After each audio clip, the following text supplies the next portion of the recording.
13절로 24절까지 말씀입니다. 우리 함께 봉독합니다. 형제들아, 세상이 너희를 미워하여도 이상히 여기지 말라.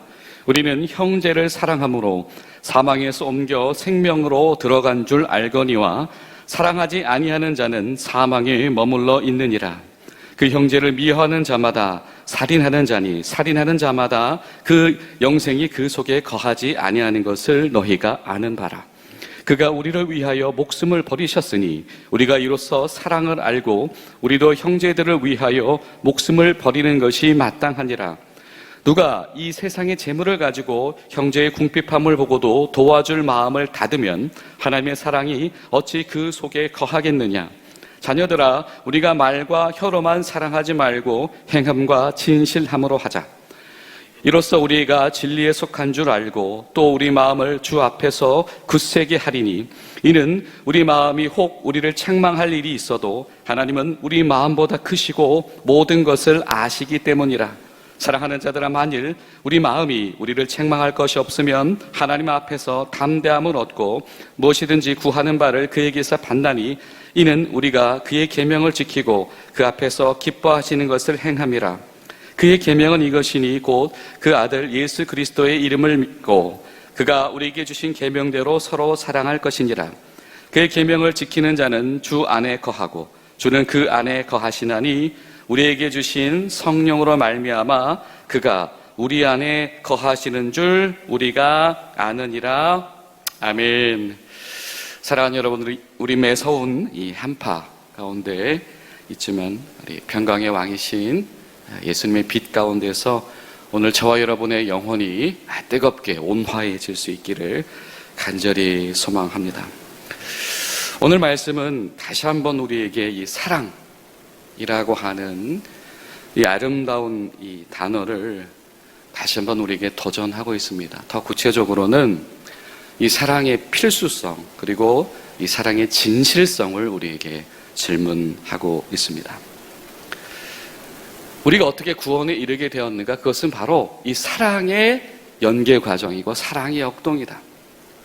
예수의 사랑이 없으면 우리가 구원의 자리로 초대받지 못했을 것이고, 형제를 사랑함이 없으면 단 한 사람도 그 형제를 구원에 이르도록 이끌어줄 수 없다라고 하는 것이죠. 여러분 어떠십니까?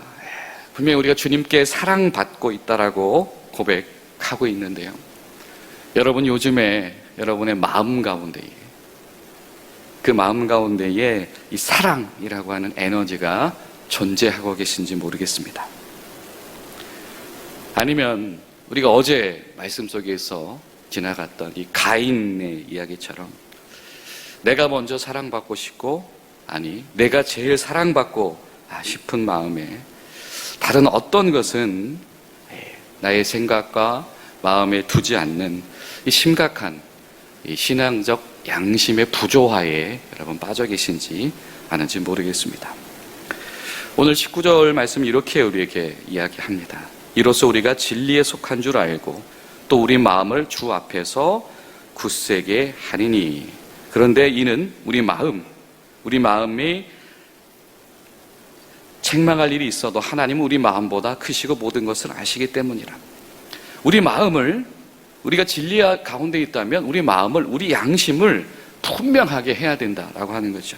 그런데 하나님께서 우리 양심을 들여다보고 계시다. 다른 말을 말하면 오늘 당신에게 사랑이 있는가를 하나님은 들여다보고 계신다라고 하는 것입니다.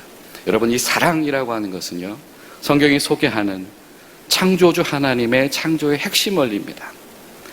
세상의 다른 어떤 종교도, 어떤 경전들도, 유사 종교도 창조주가 그 피조물을 자신과 사랑으로 관계 짓기 위해서 만들었다라고 전하는 것은 그 어디에도 없습니다. 우리가 믿고 우리가 사랑하는 오직 살아계신 하나님만이 우리와 사랑한다라고 하는 관계를 시작하셨습니다. 그렇다라고 한다면 그의 형상을 담은 우리는, 하나님을 닮은 우리는 끊임없이 하나님의 사랑의 재창조에 참여해야 한다라고 하는 것입니다. 하나님의 형상을 닮은 우리는 반드시 사랑으로 관계에 맺어야 한다. 우리가 서 있는 진리는 바로 이 사랑의 연계성, 사랑의 역동성 위에서만 증명될 수 있다라고 하는 겁니다. 13절에 뭐라고 이야기합니까? 세상이 너희를 미워하여도, 세상이 널 미워하여도 14절에 우리가 할 것은 무엇이다? 형제를 사랑하는 것이다. 이 세속화된 세상의 흐름들은 우리의 삶을, 우리의 어떤 삶의 방식들을 흔들어 놓습니다. 하루하루 여러 가지 상황들은, 형편들은 우리 심령에 생채기를 내기도 하고, 그래서 피곤해지다 보면 예민해지기도 합니다. 우리 믿음을 흔들어 놓는 여러 가지 도전들 때문에 때로는 생각이 복잡해지고 혹시나라고 하는 불안감이 찾아오기도 합니다. 자, 이렇게 교회가, 성도가 세상 가운데에서 버텨내고 때로는 이단적인 어떤 신앙의 어떤 도전들을 견제하는 이 와중, 이 영적인 끊임없는 경쟁 관계 속에서 놓치지 말아야 될 것이 바로 사랑이다. 우리가 싸워야 된다라고 하는 이 에너지를 쏟는 것에 집중하다가 우리가 이 사랑이다라고 하는 것을 잃어버리면 안 된다라고 하는 것이죠. 아니, 더 적극적으로 말한다라고 한다면 내가 지금 살아간 오늘 하루 가운데 내 마음에, 내 믿음의 피로가 쌓여가고 있다라고 한다면 이 영적인 피로감, 이 영적 무력감이라고 하는 이 피로 물질을 날려버릴 유일한 치료제가 바로 사랑이다. 그리고 그 사랑은 구체적으로 무슨 사랑입니까? 바로 형제를 향한 사랑이다. 가인이 말하는 사랑받고 싶어요 사랑이 아니고 예수님의 사랑으로 형제를 사랑하는 사람만 이 영적 무력감이라고 하는 것을 치료할 수 있고 이겨낼 수 있다라고 하는 것입니다. 형제를 사랑한다면 이 영적인 무력감은 더 이상 우리에게 질병이 되지 못합니다. 여러분, 형제를 사랑하십니까? 형제가 누굽니까? 예수님 말씀하셨죠? 너희가 서로 사랑하면 이로써 모든 사람이 너희가 내 제자인 줄 알리라. 성도가 성도를 사랑해보지 않으면 제자가 아니죠. 제자가 아니면 이미 교회가 아닙니다. 제3자를 존중하는 것은 쉽습니다. 제3자에게 긍휼한 마음을 가져보는 것은 가능합니다. 그런데 여러분, 형제를 사랑하십니까? 단도직입적으로 여러분, 중앙교회 성도들을 사랑하십니까?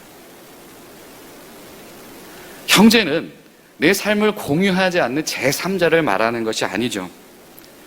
예수님이 옆에서 같이 밥 먹고 자고 같이 예수님 배신하고 도망해 보기도 하고 뒤늦게 눈물로 회개하고 같이 돌아와 보기도 하고 자신들의 어린 시절 성장 과정 그리고 실패했을 때 재기하는 과정들 그 모든 것들을 공유하고 있는 이들이 바로 형제입니다. 그 제자들에게 예수님께서 너희가 서로 사랑하면 이라고 말씀을 하는 것이죠. 여러분, 그 제자들도요 보면 미성숙할 때 어땠습니까? 누가 주님의 오른편에 앉느냐 막 아주 치고받고 싸우잖아요. 아마도 인간적으로 그렇게 서로 이렇게 공감하는 사이는 아니었던 것 같아요. 그런데 성경은 분명히 말씀합니다. 형제가 사랑하지 않으면 제자가 아니다. 멀리 갈 것도 없이 중앙교회 성도가 중앙교회 성도를 사랑하지 않으면 더 이상 성도가 아니다. 제자가 아니다. 공군교회 교인들이 다른 교회 교인들 제3의 우리가 삶을 공유하지 않는 이들과는 신앙적인 언어가 잘 통하면서 공군교회 교인들끼리 신앙의 언어가 교류가 단절되어져 있다? 그러면 이것은 우리 심각한 영적인 문제입니다. 형제들아, 세상이 너희를 미워할 때, 너희가 그런 치열한 싸움 가운데 있을 때 그때 어떻게 더 잘 싸워야 될지를 주목하기 이전에 형제를 사랑해야 되는 것을 그것부터 다시 한번 주목하고 기억하자라고 하는 것입니다. 여러분, 사랑한다라고 하는 거 사실 말로 하는 것은 어쩌면 한없이 쉬운 일일지도 모릅니다. 그래서 요즘 사람들이 제일 많이 하는 게 뭐죠? 댓글 쓰는 겁니다. 댓글. 뭐뭐 합니다. 뭐 마음을 같이 합니다. 뭐 같이 가지 못해서 미안해요. 근데 여러분, 솔직히 말하면 진짜 미안하면 갔어야죠. 그런 거 아닙니까?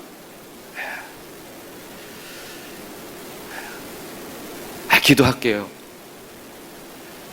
이 약속은 거의 우리 한번 밥 한번 먹자는 이야기랑 크게 다르지 않은 것 같아요. 여러분, 진짜입니까? 우리의 사랑을 어떻게 증명합니까? 17절, 18절은 뭐라고 얘기하죠? 네 주머니를 열어봤냐? 라고 얘기합니다. 너 예수님처럼 죽어봤냐? 죽는다는 건 뭐죠? 진짜 목숨을 버리기까지, 우리가 그 장성한 분량에 이르기까지 어떻게 죽어나가야 하죠? 무엇입니까?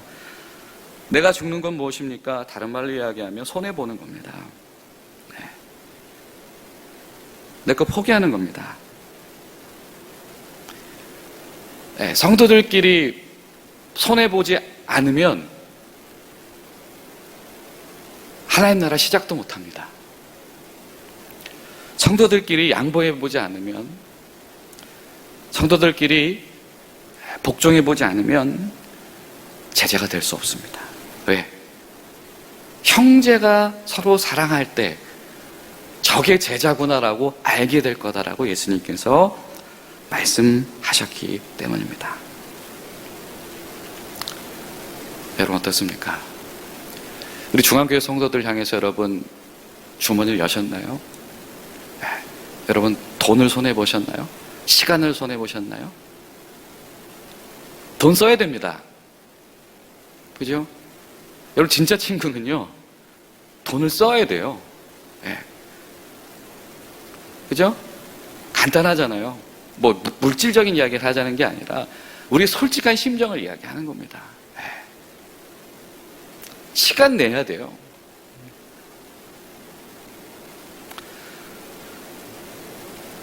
예수님께로부터 오는 사랑은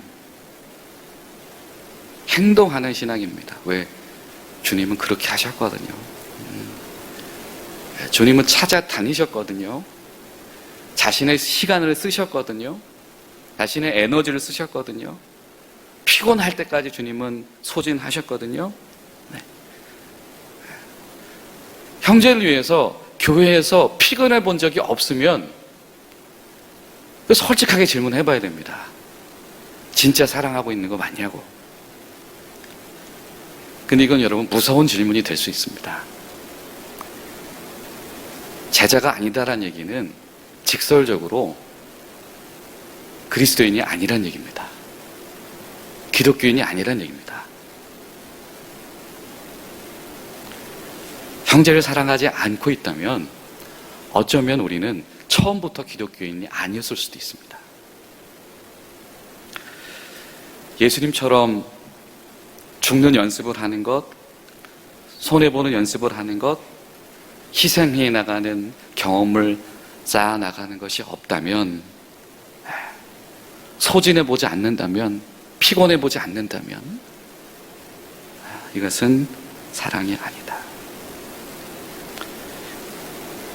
말씀을 마치죠. 22절, 23절 보면 다시 한번 예수님의 말씀을 우리에게 도전합니다. 우리가 진리 안에 있다면, 예수님을 믿는다면 예수님의 계명 안에 있어야 될 것이다. 근데 그 주님의 계명이 무엇이냐? 우리가 거해야 되고 반드시 그 위에 서야 되고, 우리가 그 계명 위에 서 있을 때 주님께서 우리 가운데 일하시는 바로 그 계명이 무엇이냐? 바로 사랑이다. 우리 가운데 사랑이 역동되어질 때 24절 뭐라고 말해요? 아, 우리가 주 안에 있구나라고 하는 성령님의 내주하심을 그때 알게 된다. 여러분, 성령님의 내주하심은 기독교인들만이 누리는 은혜입니다. 그렇죠?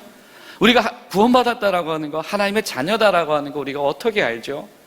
아, 우리 안에서 성령님이 움직이실 때 아는 겁니다. 그런데 성령님이 움직이시는 것을 우리가 어떻게 알 수 있습니까? 아, 내가 형제를 향한 사랑의 에너지가 내 안에서 발동되었구나.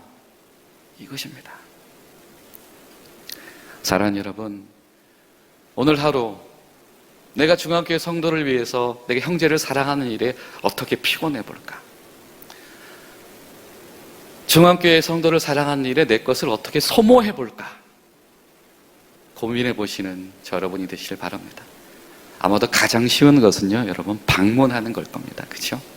제 발로 찾아오는 것, 제 발로 찾아가는 것.